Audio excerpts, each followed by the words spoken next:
What is going on, everyone? Badger here. Try to like and sub, and let's get into this. A very curious thing is happening in that the timeline is course correcting, and it's course correcting very quickly. And we're starting to get quality games and movies and TV shows. Not a lot, but it's starting to happen again. We're getting original things and free from at least controlled ideology, what I would call woke. Woke is anything where someone's politics or ideology and the overrides all their decision making capabilities, and then the product suffers because of that, and characters are changed, things like that. We've seen ample cases of that, and so now we question everything. Like, why is there Black Snape? Why is there Black Snape, right? Ideology, things like that. So people are still very on edge about casting choices and decisions and making traditional male characters female and all of that sort of stuff, because now we don't know what was corporate DEI woke forcing it and what is just that's genuinely what the creators wanted and they think it's important to the story. And it's taken a little bit of minutia, and that brings us to Ghost of Yotei, who everyone was expecting Ghost of Tsushima Jin Sakai by all accounts, and we've heard leaks from inside Sony in the East were expecting that sequel, and then without really knowing it, they went and did this spin-off a couple hundred years in the future with a female protagonist. And they have spoken to the directors, Jason Connell and Nate Fox. They have responded to the accusations that the game is woke, specifically that the game is woke. And so this is what they say. You either believe them or you don't, but this is their response to the claims.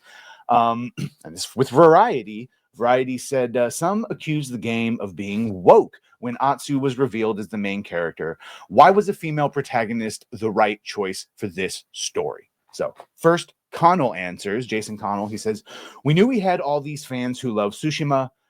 We want to carry all of those fans forward into an exciting new adventure, which you could have done with Jin Sakai, but okay. We're creatives. We like to make new things. We like to make exciting new pieces of art and people and move people in new ways. We want to make a sequel that's fresh but familiar. Nate and I are pretty enamored with making origin stories, and certainly one that we could find a way to make them feel a little bit of an underdog in this landscape, he continued. This is a pretty dangerous landscape, which positions her to be an excellent person for that.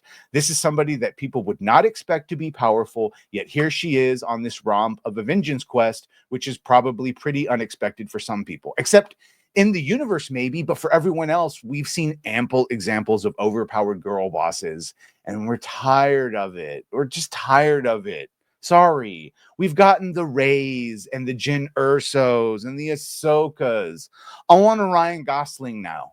Do you know what I'm saying? Like, we're tired of that shit. We've seen it. It's time for a straight white het male. Yeah, there. I said it. Or black dude. I don't care. Or Asian dude. It's just time for anything but a girl boss. My God. Over time, she'll get this name of the Onryu, because this is Japanese folk legend, is an unkillable, vengeance-seeking ghost, and that's just an awesome fit. Onryu are typically stories of vengeance from females, so that seems like a really nice package for this. To continue on here now, Fox explains earlier, he says, our new hero, Atsu, is somebody you meet early in her life, and this is her origin story, and it's one of heartbreak. She suffers a horrible loss in her youth and then sets off on a quest for revenge. Revenge is a classic samurai cinema trope, and we love samurai cinema. Atsu is going to hunt down the members of the Yotei 6 that did her wrong. Oh, it seemed very much like Kill Bill from the trailer. And get revenge. And in the process of hunting them down and overcoming all of their forces, she defies the odds. People start to think she's more than human. They think that she is the Onryu, which is a folktale ghost that is an unstoppable force for vengeance. Connell saying that I really hope that they take away a deep sense of immersion, of getting lost in the landscape, looking out at the horizon, seeing something that's interesting and riding towards it. Yeah, we did that in the first one. There's also a bunch of hot springs where you get naked as Jin Sakai and compose haiku. Are we going to do the same with her? We're going to see her naked ass as she gets into the hot spring? We're being even here, right? Fox here saying that I hope players feel like they really know how to use a sword, that's the moment when you play video games and it stops being the character in the screen, it becomes you. You say things like, I died, the feeling of mastery, but we've always said that. The feeling of mastery with different weapons, and when you overcome a group of enemies and you're alive, kind of splattered with digital blood, it's the samurai cinema fantasy come true under your control. And I hope people feel like that was them in that moment, succeeding and winning against the odds. Yes, I'm sure I'll identify with the female. The problem also is who they got.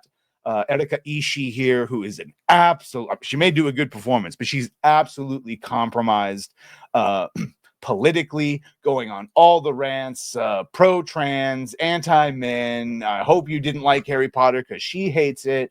F the TERFs, going on all the rants, and then other people that they've hired onto Sucker Punch that just have a litany of political Gamergate, anti-gamer tweets.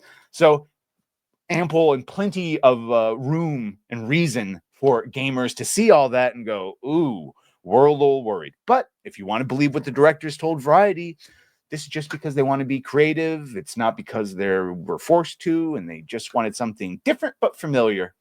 And I guess just totally tone deaf to the fact that everyone is kind of tired of girl bosses right now. So you let me know what you think of this. You're gonna play? I don't know. I definitely played the first one. We'll see what the landscape looked like by the time it actually comes out on PC, because I'm sure as hell not getting it on PS5 because I don't have one. Anyway, let me know what you think about all this. By all means, make sure to like, share, and sub. If you have done that, thank you. If you're gonna do that, thank you. And well,